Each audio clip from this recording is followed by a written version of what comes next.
আসসালামু আলাইকুম সাধু বাবা। ওয়ালাইকুম আসসালাম।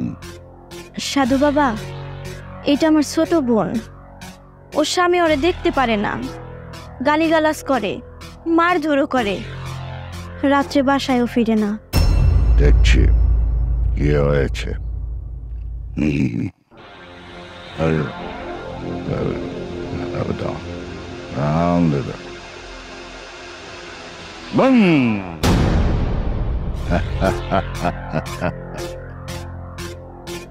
একটা মেয়ে তোমার স্বামীর পিছে লেগেছে। ওই মেয়ের কথায় তোমার স্বামী ওঠে আর বসে।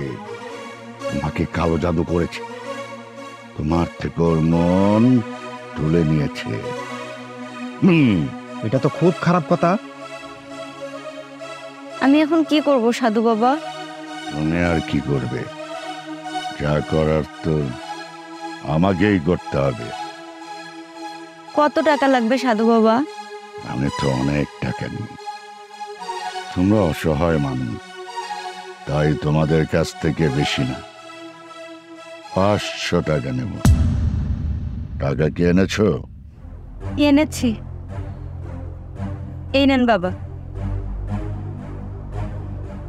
সারা শরীর ঝাড়তে হবে, রোগী ছাড়া এখানে কেউ থাকতে পারবে না। সাধু বাবা, আমি কি তাহলে বাইরে যাব? তোমাকেও বাইরে যেতে হবে, অনেক দূরে। আমি ওকে ভালো করে নিজেই বাইরে নিয়ে আসবো।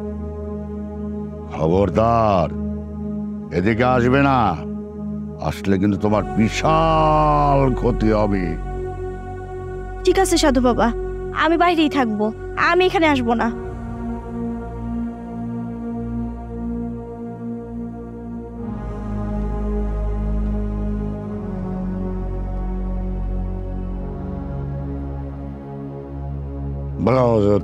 সব কিছু দূরে যা,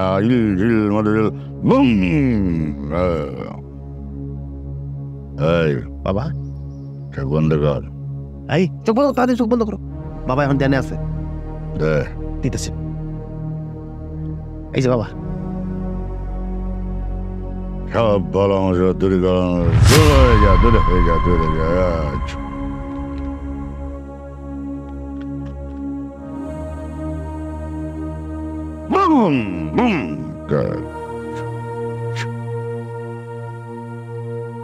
এই চোখ খোলো, নাও এটা বিসমিল্লাহ করে খাও। বিসমিল্লাহ।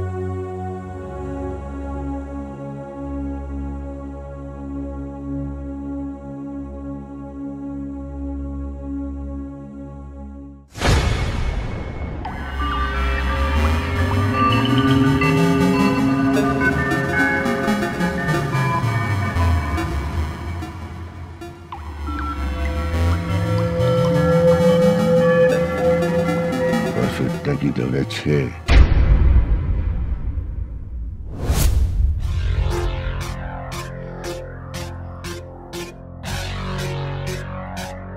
এত সময় লাগতেছে ঝাড়তে, আমি কি গিয়ে একবার দেখে আসবো? না না, আমার যদি আবার কোনো ক্ষতি হয়, না একবার যাই না, থাক। একটা কাজ করি, দূর থেকে একটু জানালা দিয়ে উঁকি দিয়ে দেখে চলে আসি, তাহলে তার ক্ষতি হবে না। ভেতরেও ঢোকা হলো না, আমার মনটাও একটু শান্ত হবে। তাই করি।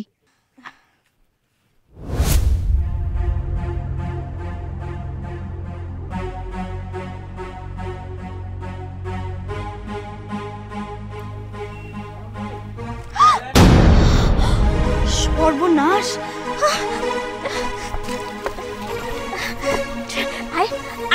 আয় বলছি, ভণ্ড কবিরাজ, আজকে সব মুখোশ খুলে দেবো তোর আমি। আয় বোন, ঠিক আছিস তো তুই? তুই আমার অনুমতি ছাড়া এখানে এসে অনেক বড় ভুল করেছিস। আমার মুখোশ উন্মোচন করবি কি? দেখ আমি তোদের কি হাল করি।